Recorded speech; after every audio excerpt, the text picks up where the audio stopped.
O Retorno da Maré, de Peso Morto, a Imperatriz Oceânica. Você já foi subestimado? Já foi chamado de peso morto? Ou descartado?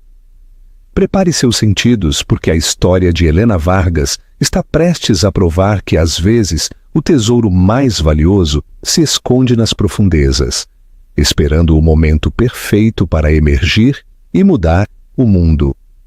Acompanhe-nos nesta jornada de triunfo e vingança, doce como o café de Minas Gerais. Ele se inclinou sobre a mesa do restaurante em Santos, sua nova esposa transbordando de diamantes, e sorriu com presunção para a mulher que havia deixado para trás. É uma pena, Helena. Ele se gabou alto o suficiente para que todos ouvissem. Algumas pessoas conseguem promoções em iates em Paraty. Outras conseguem bem, seja lá o que for isso. Ele pensava que ela estava acabada, uma parte descartada de seu passado. Ele pensava que ela não era nada sem ele. O que ele não sabia era que, enquanto ele se vangloriava, ela estava construindo um império. E no evento mais exclusivo do mundo, ele estava prestes a ver sua ex-esposa descer de um iate privado, de um bilionário, não como convidada, mas como a própria CEO. O confronto em Santos. O aroma familiar de café torrado e doces caros costumava confortar Helena Vargas. O pequeno bistrô, o Galo Dourado, Le Coq d'Or, era seu único luxo semanal, uma pequena ilha de normalidade no oceano turbulento em que sua vida havia se transformado. Era ali, com o laptop aberto e um cappuccino morno ao lado, que ela estava se reconstruindo. Cada linha de código que escrevia, cada e-mail que enviava, era um tijolo na nova muralha de seu futuro.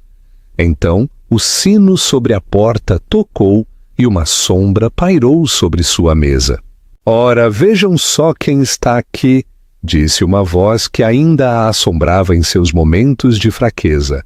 Helena levantou os olhos. Seu coração não se partiu, não mais, apenas se contraiu como um motor de carro inundado com água gelada.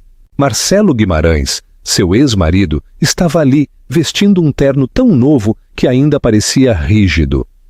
Era um Tom Ford, ela notou, com a frieza clínica de um avaliador. Ao seu lado, agarrada ao braço dele, estava Clara. Ela era loira, brilhante e ofuscantemente cara.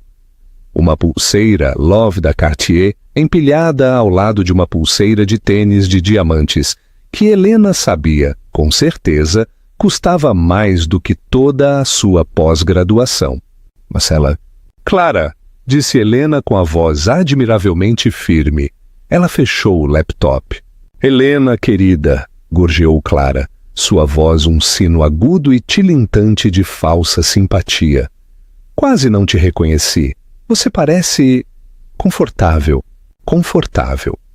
Era um punhal disfarçado de elogio. Helena vestia um jeans escuro simples, um suéter de cachemira azul marinho e seus velhos mocassins confiáveis. Ela estava trabalhando 12 horas seguidas e havia saído para tomar um ar. Clara, enquanto isso, parecia ter saído de um editorial da Vogue. «Estávamos comemorando», disse Marcelo, estufando o peito. Ele fez um sinal para o garçom, não para pedir, mas para ser visto. «Fui promovido vice-presidente sênior de mercados latino-americanos». «Parabéns, Marcelo», disse Helena, e ela falava sério. Uma ruptura limpa era tudo o que ela sempre quis. «É que as coisas estão realmente decolando», ele continuou, incapaz de parar. Ele estava atuando não para ela, mas para Clara e para todo o restaurante. O novo bônus é... bem, digamos que é significativo. Estamos voando para Paraty neste fim de semana. O Salão Náutico. Nosso cliente, o que eu consegui, tem seu iate de 45 metros atracado em Angra dos Reis. É um mundo diferente, Helena. Você não acreditaria. Helena sentiu o calor familiar subir em suas bochechas. Ele não estava apenas contando suas boas notícias. Ele estava esfregando na cara dela o que ela havia perdido. Ou melhor, o que ele achava que ela havia perdido. Você está sendo modesto, arrulhou Clara. Ele é a estrela de toda a empresa, todo mundo diz. Ela então olhou para o laptop de Helena, seu nariz perfeitamente esculpido, se enrugando. Você ainda está, sabe, mexendo com aquele seu projetinho do oceano? É fofo que você tenha um hobby. Um hobby. O hobby de Helena era um complexo projeto para um sistema de filtragem marinha autossustentável movido a IA, que, teoricamente, poderia remover microplásticos de águas costeiras a uma velocidade 10 vezes maior do que qualquer tecnologia atual. Era o culminar do trabalho de sua vida, o doutorado que ela havia pausado para apoiar a carreira dele, o sonho que ela havia ressuscitado das cinzas de seu casamento. Está indo bem, obrigada, disse Helena rigidamente. Marcelo se inclinou, sua voz baixando para um tom confidencial e condescendente. Escuta, Helena, fico feliz em te ver seguindo em frente de verdade. Mas você não se cansa disso, dos cafezinhos, do tentar? Quando éramos casados, você tinha tudo. Eu tinha o seu tudo, Marcelo. Ela corrigiu, sua voz calma, mas cortante. Estou trabalhando para construir o meu próprio tudo. Marcelo riu. Foi um som curto e seco de pena. Claro, seu próprio tudo. Olha, sei que o divórcio te deixou com... Bem, não muito. Se alguma vez você se encontrar em um apuro de verdade, digo, de verdade, minha assistente provavelmente pode te encontrar algum trabalho administrativo. Entrada de dados, talvez. Foi a crueldade final. Calculada. A oferta de caridade. Ele a via como uma criatura quebrada, patética, digna de pena. Uma história de advertência que ele poderia contar a seus novos e brilhantes amigos. Vou manter em mente, disse Helena, sua espinha se transformando em aço. Ela pegou suas coisas, deixando algumas notas sobre a mesa. Ah, e Helena! Ele a chamou quando ela chegou à porta. Ela parou, mas não se virou. Tenta sair um pouco mais. Você está pálida. Ela saiu do galo dourado sem olhar para trás. O som da risada dele e o risinho tilintante de Clara a seguiram até a rua. Ela não chorou, não gritou. Apenas caminhou mais rápido, sua mente já de volta aos seus projetos. Ele pensou que a estava vendo se afogar. Ele não tinha ideia de que ela estava aprendendo a respirar debaixo d'água. O fogo frio da vingança. O primeiro mês após o divórcio, Helena viveu em uma névoa. A traição não foi apenas o romance com Clara, uma associada júnior em seu departamento. Foram as palavras que ele havia usado. A última discussão havia sido uma obra-prima de guerra psicológica. Estou sufocando, Helena, ele havia gritado, gesticulando em seu lindo apartamento minimalista, o que ela havia decorado, o que ela havia gerenciado, enquanto ele se concentrava em sua carreira. Você não tem ambição, ele a havia acusado. Eu estou em um foguete e você é... Você é peso morto, você é só lastro, você costumava ser perspicaz. Agora tudo de que você fala é plâncton e correntes oceânicas. É chato. É o meu campo, Marcelo, ela havia gritado com a voz quebrada. É engenharia naval. É o que eu fazia quando você me conheceu. Fazia, ele havia zombado. E agora só mexe. Clara entende. Ela tem fome, ela entende o meu mundo. O mundo dele, um mundo de almoços de poder e relatórios trimestrais de opções de ações e subida de escalão. Ela havia descido de sua própria escada para manter a dele estável. E agora que ele havia chegado ao topo, ele a estava expulsando. O acordo de divórcio foi calculado e rápido. ele havia dado a ela generosamente metade de seus ativos líquidos, que ela descobriu terem sido sistematicamente minimizados ao longo de anos. Ele ficou com o apartamento, o carro, a arte. A ela restou o suficiente para alugar um pequeno apartamento de um quarto e um gosto amargo na boca. Por 2 meses, ela foi a mulher que ele a acusou de ser, apática, quebrada, um fantasma que assombrava uma vida que ela já não reconhecia. Ela havia visto chover e se perguntado se isso era tudo. Ela seria para sempre apenas a ex-esposa de Marcelo Guimarães. Então, em uma terça-feira chuvosa, ela estava desempacotando uma caixa rotulada como Coisas Velhas da Faculdade. E ela se abriu. Dela caíram seus velhos livros didáticos, suas anotações e sua tese. O título sublinhado em vermelho a encarava: Modelagem Dinâmica de IA para Sistemas Autônomos de Filtragem Oceânica. Não era apenas um trabalho, era a sua alma. Ela se lembrou do fogo que havia sentido, das sessões das 3 da manhã no laboratório, da crença inabalável de que ela poderia consertar algo, de que ela poderia ajudar a curar o planeta. Marcelo havia chamado de bonitinho. Um novo tipo de fogo acendeu, alimentado não pela paixão, mas por uma raiva fria e clara. Ele não apenas a havia deixado, ele havia tentado apagá-la.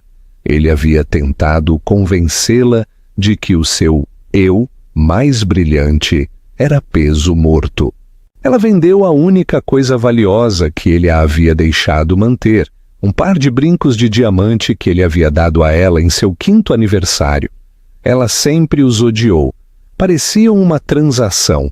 Ela os vendeu e usou os 15.000 euros para comprar uma impressora 3D usada, componentes de servidor de alta qualidade e uma adesão a um espaço de incubadora de tecnologia local. Ela viveu de macarrão instantâneo e café barato. Ela trabalhou 20 horas por dia. Codificou, construiu, simulou, falhou. O primeiro protótipo, um pequeno drone em forma de aranha, afundou até o fundo do tanque de teste da incubadora e sofreu um curto-circuito. Ela chorou por 10 minutos, enxugou os olhos e começou a reconstruí-lo do zero. Ela enviou sua proposta para 43 diferentes firmas de capital de risco, subsídios ambientais e incubadoras de tecnologia. 42 foram rejeitadas. A maioria eram cartas modelo. Não é comercialmente viável, disse uma. Muito especializado, disse outra. Escopo muito ambicioso para uma nova candidata, disse uma terceira. Mas uma respondeu, não foi um sim, foi um talvez. Sua proposta, embora não convencional, chegou à mesa de nosso comitê de inovação, dizia o e-mail. Estamos impressionados com o conceito central, mas céticos sobre as alegações da relação energia-filtragem. Convidamos você a apresentar suas descobertas em nossa cúpula de inovação de tecnologia verde. O e-mail era assinado por um assistente da diretoria da Fundação Albuquerque. Helena ficou olhando para o nome. Albuquerque. Como em Arthur Albuquerque. O bilionário de tecnologia, recluso e excêntrico. O homem que havia revolucionado o processamento de dados nos anos 90 e depois havia desaparecido para investir sua fortuna na conservação dos oceanos. Ele era uma lenda. Ele também era, de acordo com os rumores da indústria, absolutamente implacável e impossível de impressionar.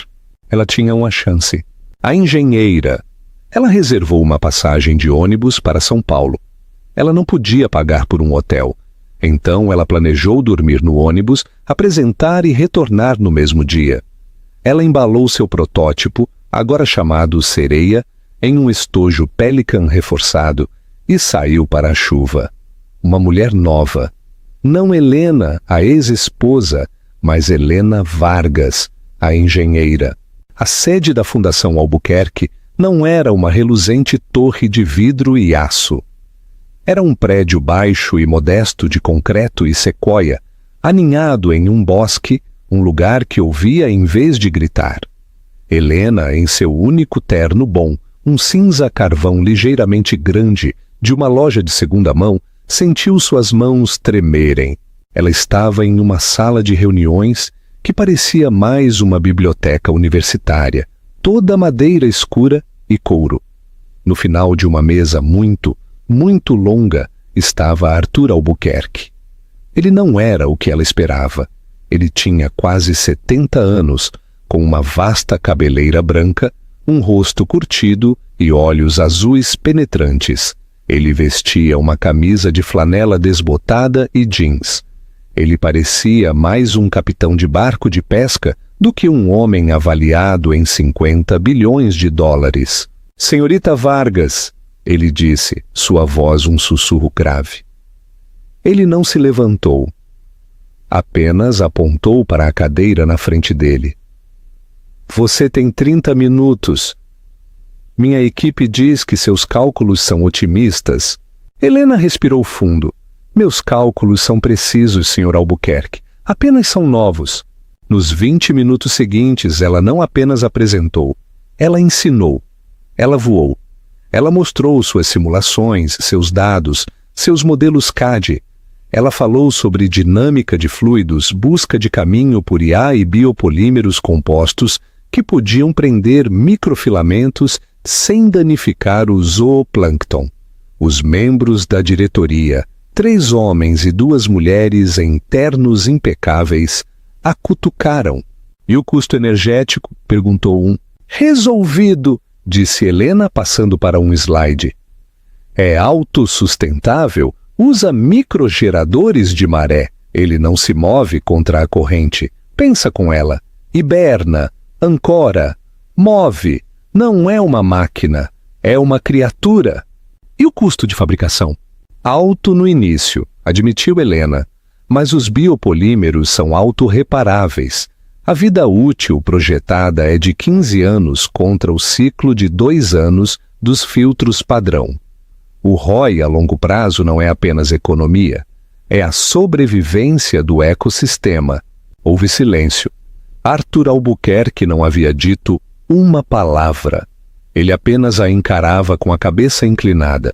Finalmente, ele falou. Você construiu isso no seu apartamento? Não foi uma pergunta. E em um espaço de incubação? Ela esclareceu. Com o quê? Com seu acordo de divórcio? Helena encolheu os ombros. A pergunta era muito pessoal, muito cortante.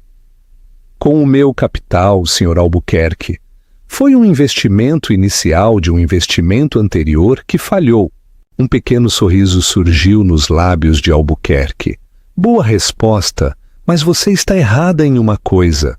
O coração de Helena afundou. Senhor, você está pedindo 5 milhões de dólares para construir um protótipo em grande escala. Sim, essa é a projeção. Você está errada, ele disse.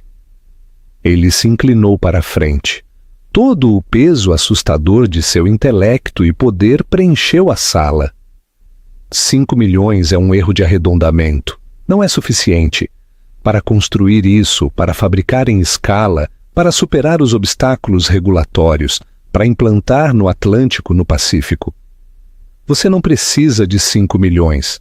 Você precisa de 50. E você precisa de toda a minha cadeia logística. Você está pensando como uma cientista.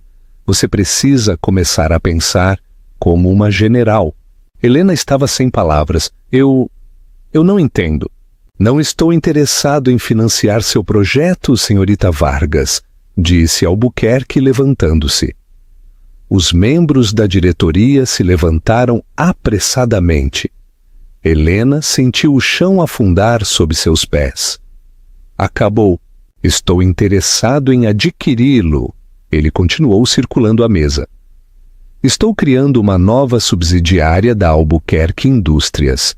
Ela se chamará Albuquerque Oceânica. Absorveremos suas patentes, sua pesquisa e seu protótipo. Darei a você meus laboratórios, meus engenheiros e meus navios. Ele parou bem na frente dela. Ela teve que inclinar a cabeça para trás para olhá-lo nos olhos. E você, ele disse, será a CEO dela, com efeito imediato. Seu salário será significativo, mas você não responderá a ninguém além de mim. Você trabalhará mais do que trabalhou em sua vida. Você viverá em aviões e em laboratórios. Você não falhará. Você aceita? O mundo de Helena Vargas, que havia encolhido para o tamanho de um apartamento de um quarto e um café morno, de repente se expandiu para abranger todo o globo. Ela não hesitou, não chorou, apenas estendeu a mão. Quando eu começo? A Imperatriz. Os 6 meses seguintes foram um turbilhão de movimento. A mulher tímida e confortável que Marcelo havia zombado no café havia desaparecido, forjada em algo novo, no cadinho de semanas de 100 horas de trabalho. Helena se mudou para Zurique, a nova sede da Albuquerque Oceânica. Seus voos são em primeira classe, Albuquerque insistiu. Não pago meus CEOs para ficarem cansados. Ela foi levada dos laboratórios de engenharia em Singapura às fundições de polímeros na Alemanha. A transformação foi profunda. Não eram apenas as roupas, embora agora ela vestisse a elegância silenciosa e letal do luxo discreto. Cachemir, louro-piana e ternos acre que sussurravam em vez de gritar seu valor, era a presença dela. Ela presidia reuniões com 30 engenheiros, todos homens, todos mais velhos do que ela, e dissecava seus relatórios de dinâmica de fluidos com uma precisão que não deixava margem para discussão. Ela aprendeu a dominar uma sala não sendo a mais barulhenta, mas a mais informada. Arthur Albuquerque cumpriu sua palavra. Ele era um mentor mais exigente. Ele era menos uma figura paterna e mais um grande mestre, empurrando sua nova e preciosa aluna para ver 10 movimentos à frente. Não me diga que está bom, ele latia para ela em uma chamada de vídeo. Diga-me por que não está perfeito. Encontre a falha, Helena. Nunca se apaixone pelo seu próprio trabalho. As juntas da célula de energia estão mostrando 0,02% de degradação em água de alta salinidade. Ela relatava sem perder o ritmo. Estamos testando um novo composto de grafite. Estará corrigido até sexta-feira. Ele rosnava. Bom, não se atrase. Ela ainda trabalhava 20 horas por dia, mas agora o fazia em um escritório de canto com vista para o Lago Zurique, alimentada pelo melhor café suíço. Ela estava exausta, aterrorizada e mais feliz do que jamais esteve em sua vida. Ela não havia pensado em Marcelo Guimarães em 8 dias. Então, em uma segunda-feira, Arthur a chamou. Arrume suas malas, Helena. Para onde estou indo? Ela perguntou, abrindo seu calendário. Tóquio, Paraty, ele disse. O salão náutico. Helena fez uma pausa. O nome a atingiu como uma pequena pedra desagradável. O salão náutico, senhor. Pensei que iríamos apresentar ao Conselho Ambiental Oceânico. Nós vamos, mas primeiro, vamos vender. Os maiores poluidores do oceano, Helena, não são os cargueiros, são essas pessoas, os mega-iates. Eles despejam lixo, eles queimam combustível, mas também querem parecer verdes. Eles são obcecados por imagem. E mais do que isso, são obcecados por tecnologia nova. Eles pagarão um prêmio por isso. Então eu vou... O quê? Montar um stand? Arthur riu. Não, Helena. Você não vai montar um stand. Você é o evento principal. Estou atracando meu navio-chefe, o Odisseia. É o navio de tecnologia verde mais avançado do planeta. E nos últimos 3 meses, ele teve seu protótipo, o Sereia, o Real e em tamanho real, instalado em segredo. Não estamos apenas apresentando os dados, estamos mostrando a eles os resultados. Você não é mais uma cientista pedindo um subsídio. Você é uma CEO fechando um negócio. A mente de Helena girou. Ele está pronto. Ele está melhor do que pronto, disse Arthur. E ela podia ouvir o raro orgulho em sua voz. É revolucionário. Agora vá, meu jato está esperando. Porto Hércule. O lastro no cais Porto. Hércule, em Paraty, não era apenas um porto. Era uma catedral de riqueza, uma floresta de superestruturas brancas e cromo cintilante. O ar zumbia com uma dúzia de idiomas, o tilintar de taças de champanhe e o baixo ronronar de motores que valiam mais do que o PIB da maioria dos países. Marcelo Guimarães estava no céu. Ele estava de pé no convés de Teca do Laurélia, um iate de 45 metros que, no grande esquema deste porto, era respeitável, mas não dominante. Ele era convidado de um convidado, mas agia como se fosse o dono do lugar. É tudo uma questão de acesso, sabe? Ele estava dizendo a um cliente em potencial, um banqueiro suíço que parecia ligeiramente entediado. Você não apenas vem a Paraty, você é convidado, é um degrau diferente. Clara, em um biquíni amarelo berrante, que era ligeiramente pequeno demais, encostou-se nele. Marcelo, querido, o champanhe está quente. Diga a eles para trazerem outra garrafa de Dom. Claro, amor, disse Marcelo, estalando os dedos para um marinheiro que passava. Ele sentiu uma onda de triunfo puro e não adulterado. Esta era a vida que ele merecia. Ele havia se livrado de seu lastro e agora estava voando.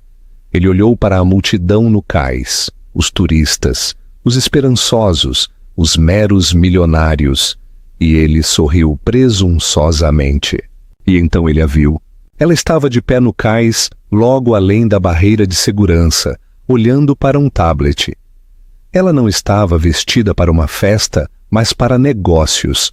Uma blusa de seda branca impecável, calças azul marinho sob medida e mocassins baixos, simples e elegantes. Seu cabelo estava preso em um coque arrumado. Ela parecia diferente, mas nítida. O sorriso de Marcelo se alargou. Isso era perfeito demais. Sua ex-esposa, seu projeto de caridade, bem ali, na cena de seu maior triunfo. Ela provavelmente estava aqui como assistente de algum fornecedor de barcos de baixo nível. Talvez estivesse distribuindo panfletos. Oh, isso não tem preço! Ele sussurrou para Clara apontando. Clara apertou os olhos. É a Helena? Meu Deus, o que ela está fazendo aqui? Parece que vai para uma entrevista de emprego. Eu tenho que fazer isso, disse Marcelo, tonto com seu próprio poder. Ele se inclinou sobre a balaustrada polida do Aurélia. Helena! Ele gritou. O banqueiro suíço estremeceu com a violação do decoro. Helena Vargas! Helena levantou os olhos de seu tablet. Seu rosto não mostrou surpresa, nem raiva, nem humilhação, apenas reconhecimento.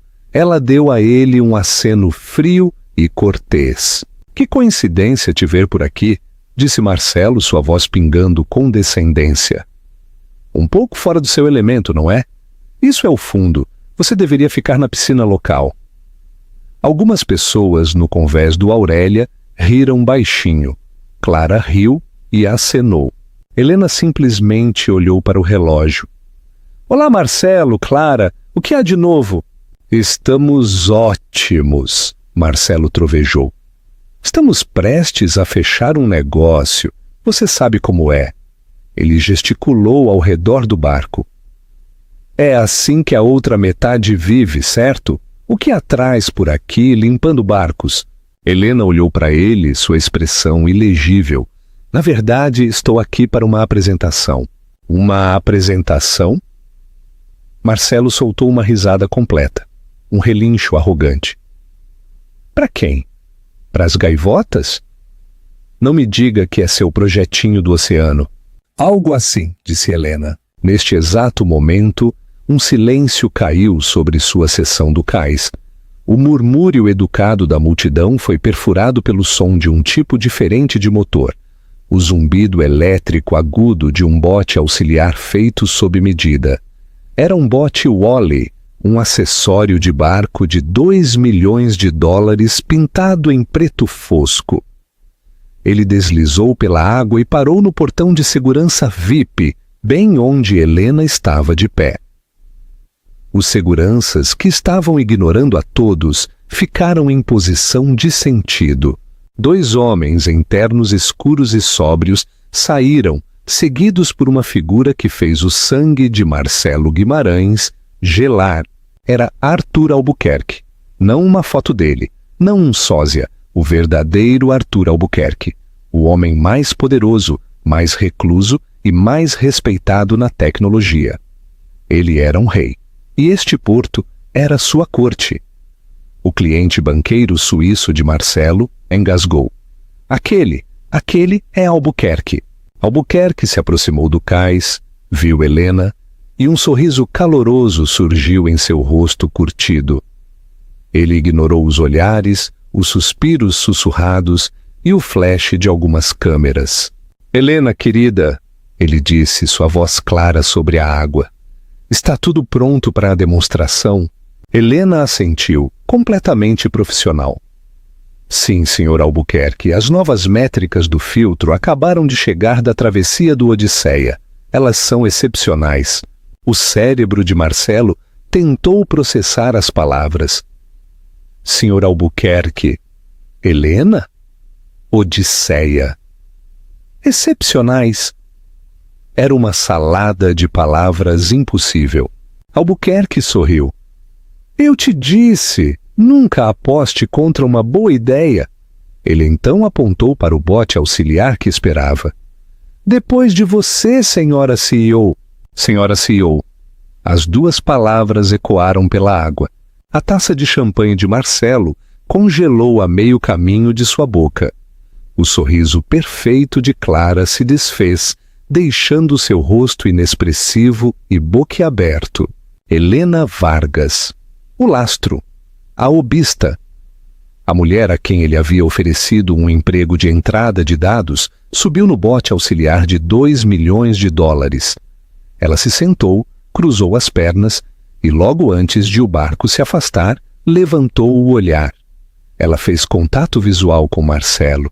Ela não sorriu, não zombou, apenas manteve seu olhar. Era um olhar de pura frieza, indiferença e finalidade.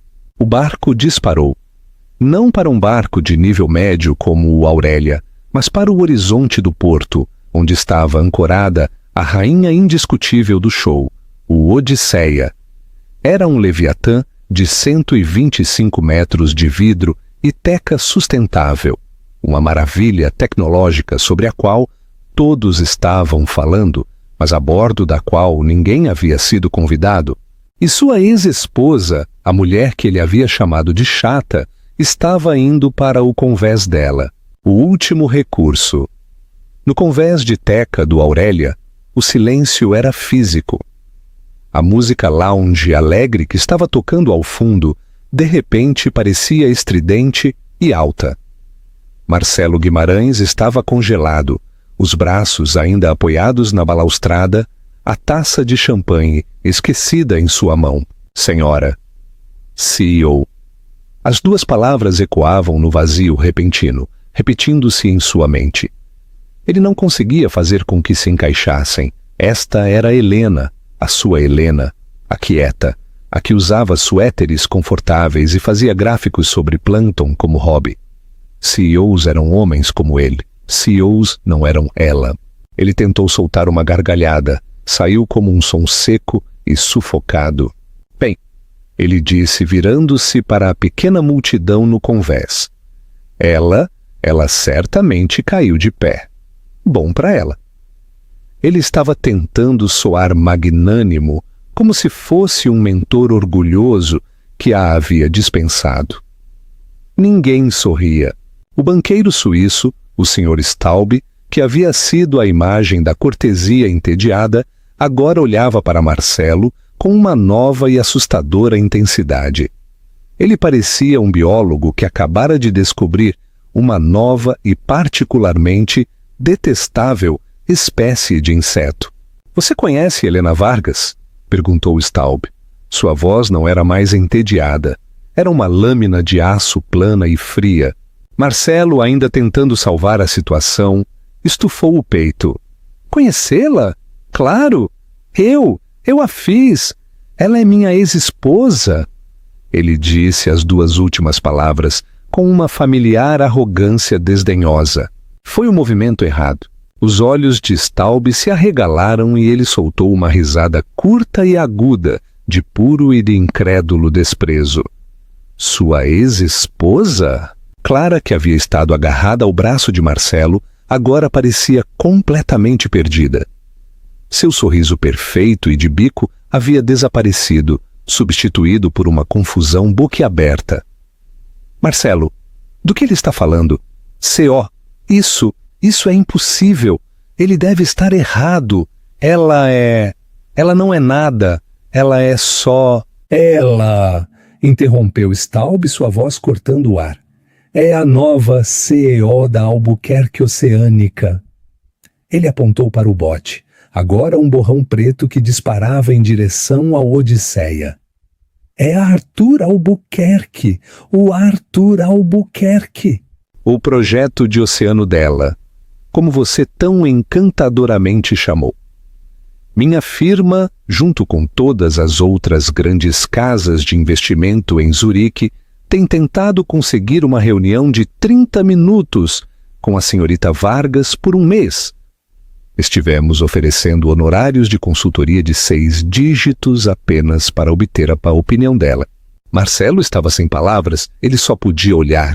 Aquele hobby, Sr. Guimarães, continuou Staub, aproximando-se, é um sistema de filtragem patenteado, movido a IA, que está prestes a se tornar uma instalação obrigatória em todo navio comercial da Terra.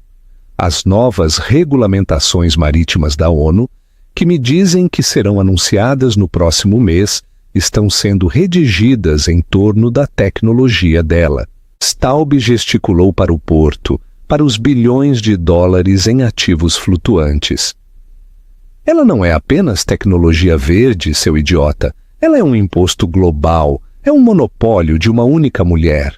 Cada pessoa neste porto, cada magnata de navegação, cada linha de cruzeiros, cada um desses proprietários de iates pagará milhões à empresa dela a partir do próximo ano, apenas pelo privilégio de flutuar. Ele fez uma pausa, deixando o peso total e esmagador da revelação pousar. E você? Ele disse, sua voz baixando para um sussurro de puro nojo. Você, o homem que tem implorado a minha firma por um pequeno investimento. Você ficou aqui no barco do meu amigo e gritou com ela. Você ofereceu a ela um emprego de limpeza. Os outros convidados no convés que haviam rido da piada anterior de Marcelo agora olhavam para ele com desprezo aberto e desvelado. Eles começaram a se afastar, movendo-se para o outro lado do barco, como se ele de repente fosse contagioso. Eu não sabia! Gaguejou Marcelo. Era a desculpa mais patética e verdadeira de sua vida. Esse é o ponto, retrucou Staub. Esse é o ponto inteiro. Você foi casado com uma mente como aquela, uma mente que está prestes a mudar o mundo, e você não sabia. Você olhou para um diamante e pensou que era um pedaço de vidro. Você a chamou de peso morto. Staub endireitou a gravata, seu rosto uma máscara de finalidade. Nossa reunião, Sr. Guimarães, acabou. O possível investimento de minha firma também acabou. Não faço negócios com tolos. É ruim para a carteira. Você é uma vergonha. Um lastro. Ele se virou e foi embora, sem sequer dar a Marcelo a chance de responder. Marcelo ficou ali de pé. A música havia voltado, ou talvez nunca tivesse ido embora. Ele estava à deriva. Ele procurou Clara, seu último e lindo naufrágio. Ela estava olhando para ele, o rosto pálido, os olhos arregalados. O cálculo neles era frio e rápido. Ela estava avaliando suas perdas. Marcelo, ela disse a voz completamente plana. Todo o doce arrulho havia desaparecido. Clara, querida, escuta. Ele começou, estendendo a mão para o braço dela. É só. É uma complicação. Não significa nada. Ela deu um passo físico para trás de sua mão, como se ele estivesse coberto de sujeira. Você é um tolo, ela sussurrou, a voz cheia de um veneno que o gelou até os ossos. Você a teve e você a deixou ir. Por mim. A implicação era clara. Ela mesma era um investimento terrível e estava furiosa com ele por tê-la feito. Traga-me outro copo, ele rosnou, uma tentativa desesperada e patética de reafirmar seu domínio. Traga você mesmo. Ela agarrou sua bolsa de grife do divã. Com um último olhar de desprezo, ela se virou, ajeitou o biquíni e se afastou dele. Ela se dirigiu a um grupo de homens italianos no bar que estavam observando toda a troca, um sorriso predatório já se formando em seus lábios. Ela já estava liquidando seus ativos e seguindo em frente. Marcelo Guimarães ficou completa, absolutamente sozinho no convés, cercado por risadas sem música. O champanhe em sua mão estava morno e sem bolhas. Ele olhou para o outro lado do porto, para o Odisseia, iluminado como um palácio flutuante, um farol de um poder que ele nunca, jamais poderia tocar. Ele não apenas havia perdido sua ex-esposa, ele a havia jogado fora.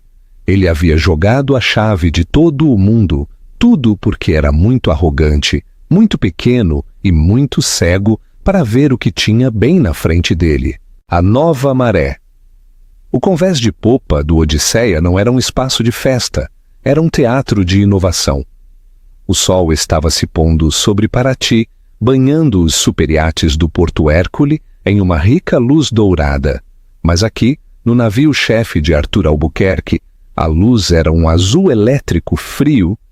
Um anfiteatro semicircular integrado no convés olhava para uma tela de alta definição, de 6 metros de largura. Abaixo, submersa em uma piscina de teste com paredes de vidro, havia uma unidade Sereia, a S-1000, com seus membros articulados e brânquias de filtragem brilhantes. Parecia menos uma máquina e mais uma criatura futurista adormecida. Helena Vargas estava no pódio. Ela não era a mulher do café. Ela não era a acadêmica trêmula da sala de reuniões. Ela era, como Arthur havia pretendido, a CEO. Ela usava um terno de um impecável cinza grafite de lã finíssima, de costas para o Mediterrâneo. Na frente dela estavam sentadas 50 das pessoas mais poderosas do planeta. Havia magnatas de navegação da Grécia e da Noruega, os CEOs de 3 diferentes linhas de cruzeiros globais, o banqueiro suíço, o Sr. Staub, que a observava com uma reverência extasiada, quase espiritual, e até mesmo um discreto enviado da Organização Marítima Internacional, da ONU. Todos estavam em silêncio. O problema, começou Helena com a voz perfeitamente modulada, sempre foi a escala. Falamos em limpar os oceanos, mas o fazemos com redes e barcaças, como se estivéssemos tentando esvaziar um estádio com uma colher de chá. Estivemos atacando os sintomas, não o sistema. Ela clicou em um controle remoto. A tela atrás dela acendeu com um modelo 3D dinâmico do giro do Atlântico. O sistema Sereia não ataca, ele se adapta, não luta contra as correntes, pensa com elas, não é um filtro, é um ecossistema marinho autônomo, movido a IA. Ele extrai energia de microgeradores de maré. Ele ancora durante os blooms de plâncton para evitar danificar a cadeia alimentar. Ele se comunica com outras unidades, formando um recife inteligente que pode atacar um derramamento químico em um momento e um aglomerado de microplásticos no outro. Ela gesticulou para o tanque. A unidade Sereia ganhou vida. E agora, ela disse, para os resultados. A tela mudou para uma transmissão ao vivo do laboratório a bordo do Odisseia. Esta embarcação, durante as últimas 48 horas, esteve em uma travessia de alta velocidade de Gênova. Estivemos rastreando deliberadamente e com autorização especial a efluência de uma importante rota de transporte de carga. Um novo gráfico apareceu. Esta é a água que pegamos. Um medidor digital mostrava níveis impressionantes de nitratos, fosfatos e microfilamentos de polímeros. E esta, ela disse baixando a voz, é a água que liberamos. Um segundo medidor apareceu. Os números de poluentes eram 0, todos eles. Mas um novo medidor rotulado como oxigenação e viabilidade de fitoplâncton havia aparecido. Ambos haviam subido 15%. Um suspiro, uma inspiração coletiva, percorreu a multidão. Um magnata de navegação grego, um homem notoriamente impiedoso, chamado Stavros, murmurou: "Meu Deus, não estamos apenas limpando o oceano", disse Helena, sua voz ressoando com a inabalável convicção da verdade. "Estamos curando-o. Em 48 horas processamos mais de 75 milhões de litros de água do mar e devolvemos um ecossistema vivo. O S-1000 não é um custo, é o futuro da viabilidade marítima. É o preço de admissão a um planeta que não está mais disposto a esperar." Ela fez uma pausa, deixando o peso total de suas palavras assentar. "As novas regulamentações marítimas da ONU, que minha equipe e eu ajudamos a redigir, serão apresentadas no próximo mês. Um sistema como este não será opcional. Minha equipe na Albuquerque Oceânica agora está aceitando pré-pedidos para a implantação da primeira onda." Ela não pediu perguntas, ela não pediu aplausos, ela simplesmente concluiu sua apresentação, deu um aceno firme e desceu do pódio. O silêncio durou 3 segundos. Então, não foram aplausos que o quebraram. Foi o som de 50 cadeiras se arrastando enquanto 50 das pessoas mais poderosas do mundo se levantavam. Não para ir embora, mas para chegar até ela. A hora seguinte foi um borrão. Helena não era mais uma pessoa. Ela era o centro de uma nova gravidade. Senhorita Vargas, uma obra-prima. O Sr. Staub, o banqueiro suíço, foi o primeiro a chegar até ela. Ele pegou sua mão, o rosto corado. Eu devo pedir desculpas. Estive tentando conseguir uma reunião com seu escritório por uma semana. Sua visão é magnífica." "Obrigada, Sr. Staub", disse Helena, aceitando uma taça de champanhe de um garçom que passava. "Minha equipe entrará em contato amanhã para discutir a logística para seus clientes de transporte." "Helena!" rugiu o magnata grego Stavros, abrindo caminho pela multidão. Ele era um homem corpulento, mas olhava para ela com os olhos de um discípulo. "Esqueça esses banqueiros. Eu quero 20 unidades, não pré-pedidos, pedidos. 20. Pagarei um prêmio de 50% por entrega acelerada. Adaptaremos toda a minha frota." "Claro, Sr. Stavros, meu chefe de logística pegará seus dados." Ela era magistral. Ela era precisa, encantadora, mas não calorosa, brilhante, mas não arrogante. Ela era em todos os sentidos a CEO. Ela se movia pela multidão. Uma palavra aqui, um aceno ali, delegando, prometendo e, acima de tudo, fechando negócios. Ela havia garantido em menos de 1 hora cartas de intenção e pedidos firmes que somavam mais de 900 milhões de dólares. Finalmente ela se libertou, prometendo uma última palavra ao enviado da ONU, e se dirigiu à proa procurando um momento de silêncio. A adrenalina estava diminuindo, deixando uma sensação profunda e satisfatória de realização. Ao passar por um salão escuro, ela ouviu um som que a fez parar. É que eu não consigo acreditar. Era a voz de uma mulher, aguda e trêmula com lágrimas. Ele me disse que era vice-presidente. Ele me disse que era importante. Helena espiou. Era Clara. Ela estava encolhida em uma cadeira de convés, seu biquíni amarelo berrante agora coberto por uma jaqueta de marinheiro grande demais. Ela estava falando com outra mulher, uma das acompanhantes do Aurélia. Ele não é nada! Choramingou Clara com o rímel escorrendo. Staub fez com que a segurança dele o tirasse do barco. Apenas o levaram para a passarela e o deixaram no cais, como lixo. O que você fez, querida? Perguntou a outra mulher, suando entediada. O que eu podia fazer? Fiquei no barco. Mas aquele banqueiro horrível... Ele disse que eu também deveria ir embora. Disse que eu tinha mau gosto para homens. Clara fungou. Então sua voz ficou fria e calculista. Não importa. Conheci um homem, um produtor. Ele é dono de um estúdio. Disse que gostou do meu visual. Ele está no Odisseia. Ele está me levando para a festa no Odisseia. Uma pequena e fria parte da mente de Helena registrou a informação. Ela havia visto o produtor.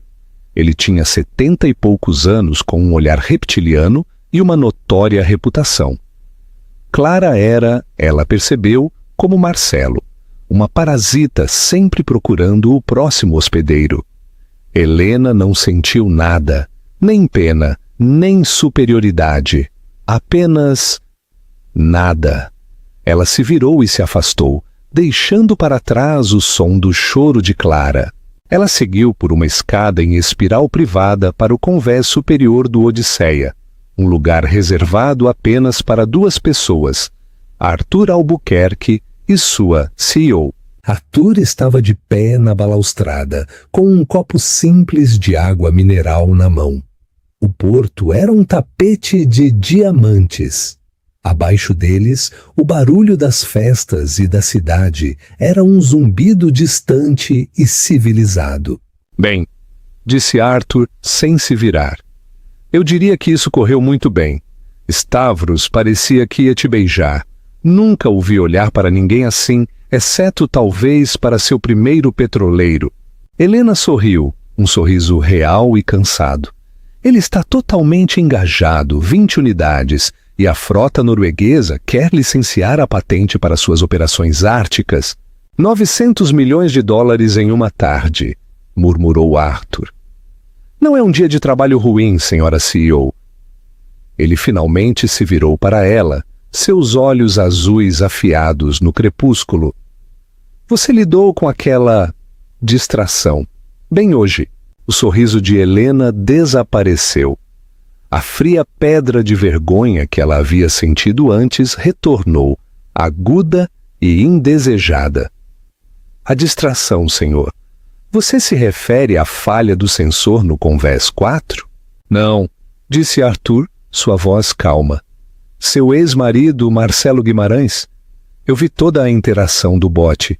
Foi barulhento e espetacularmente errado. Helena encolheu os ombros, seu rosto corando. Esta era a única mancha do dia. Sr. Albuquerque, Arthur, sinto muito. Não consigo dizer o quão pouco profissional me sinto. Que ele trouxe nossa história pessoal para o seu evento. Prometo que nunca, jamais acontecerá novamente. Arthur levantou uma mão. Helena, pare! Você fará um grande mal a si mesma se pedir desculpas pelo fracasso dele. Você não tem nada para se arrepender. Ele é quem deveria. Eu nem sequer entendo como ele estava aqui, ela disse, balançando a cabeça. A firma dele é Guimarães e Croft. Eles não estão neste nível. Ele era um convidado de um convidado. Estava muito acima de sua categoria. Ah, sim, Guimarães e Croft Serviços Financeiros, disse Arthur, dando um longo gole em sua água.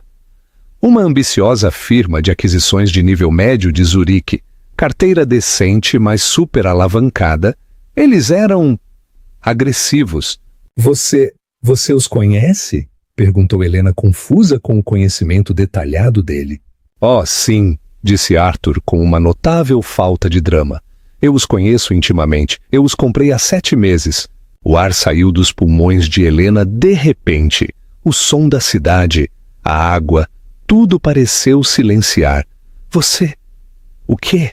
Era um ativo em dificuldades, explicou Arthur, como se estivesse falando sobre o tempo. A empresa-mãe estava falindo.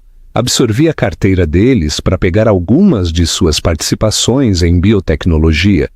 Guimarães e Croft era apenas parte do pacote. Estive reestruturando-o de cima a baixo. A mente de Helena estava girando, tentando processar os ângulos impossíveis do que ele estava dizendo. Você é dono da empresa de Marcelo? Você a possui há 7 meses. Correto. O que me leva ao ponto. Ele se apoiou na balaustrada. Quando sua proposta inicial chegou à fundação, ela foi sinalizada, não apenas por sua genialidade, mas por seu nome. Minha chefe de conformidade de fusões e aquisições, uma mulher excelente e terrivelmente eficiente, chamada Sarah Jenkins, veio me ver.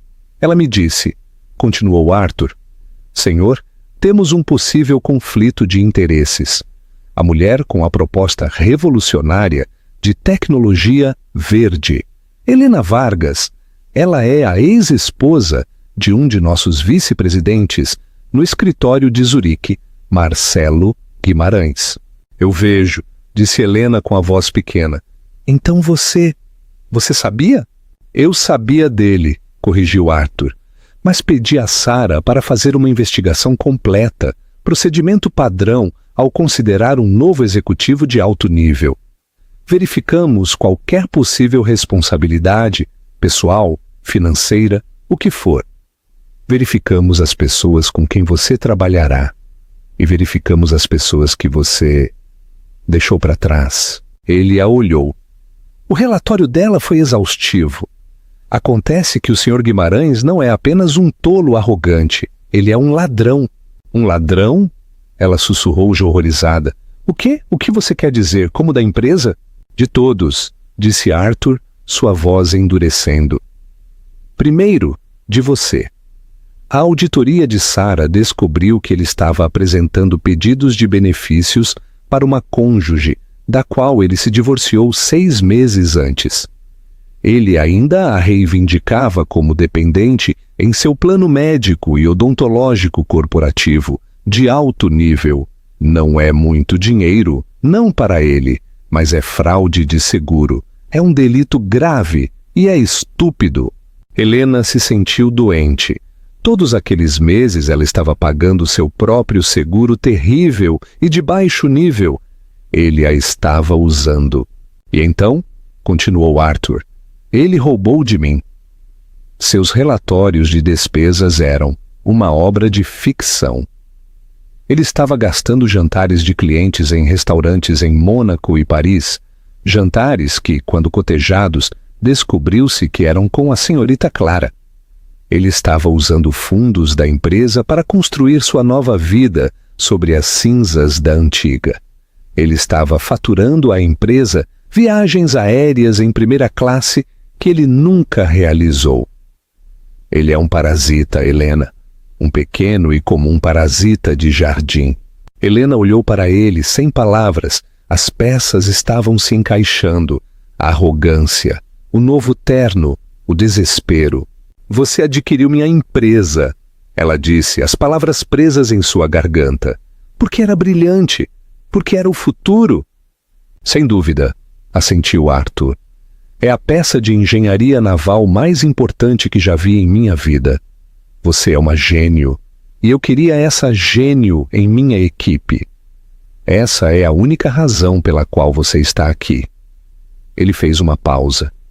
Então ele permitiu que um pequeno e frio sorriso tocasse seus lábios. Isso me adicionou como Vamos chamar de um bônus sinérgico. Me deu a oportunidade de fazer uma limpeza de casa há muito esperada. Eu não tolero parasitas no meu ecossistema, Helena, nem no oceano, nem nas minhas salas de reuniões. Um homem que roubaria do seu próprio passado absolutamente roubará do meu futuro. Ele é um lastro. Você é o ativo. Os cálculos eram muito simples. O fim do lastro. A 100 metros de distância, no cais público, Marcelo Guimarães estava sentado em um banco de mármore frio. Ele havia sido expulso do Aurélia. Seu cliente, o Sr. Staub, havia partido. Seu chefe, a quem ele deveria impressionar, não atendia o telefone. Ele era um fantasma no banquete, observando as luzes cintilantes do Odisseia dançarem sobre a água. Era o centro do mundo, e ele estava de fora. Todo o seu corpo doía com uma humilhação profunda. Não importa, ele murmurou para si mesmo, balançando ligeiramente. É um contratempo. Eu ligo para Richard na segunda-feira. Nós vamos rir disso. Aquela bruxa deve ter envenenado Albuquerque contra mim. Ela... Seu telefone vibrou em seu bolso, uma faísca de esperança. Era seu chefe. Ele o tirou. A tela brilhava na escuridão. Era um e-mail. De portal automatizado. De RH, assunto. Notificação de status de emprego. Seu sangue gelou. Albuquerque Holdings. Por quê? Por que Albuquerque diria? Ele abriu. Seu polegar tremia. Prezado Sr. Guimarães, este e-mail é para informá-lo de que sua posição como vice-presidente sênior de mercados latino-americanos na Guimarães & Croft Serviços Financeiros, uma subsidiária da Albuquerque Holdings, foi eliminada como parte de uma reestruturação corporativa estratégica com efeito imediato. Seu acesso a todos os sistemas da empresa, e-mail e propriedades foi revogado. Um pacote com os detalhes de sua compensação final de rescisão e benefícios será enviado para o seu endereço registrado. Tenha em atenção que a causa desta rescisão está sob revisão pelo nosso Departamento de Conformidade, pendente de uma auditoria do seu histórico de despesas e benefícios. Desejamos-lhe o melhor em seus futuros empreendimentos. O telefone escorregou de sua mão e caiu no chão de pedra. Ele não gritou, não berrou. Ele simplesmente esvaziou.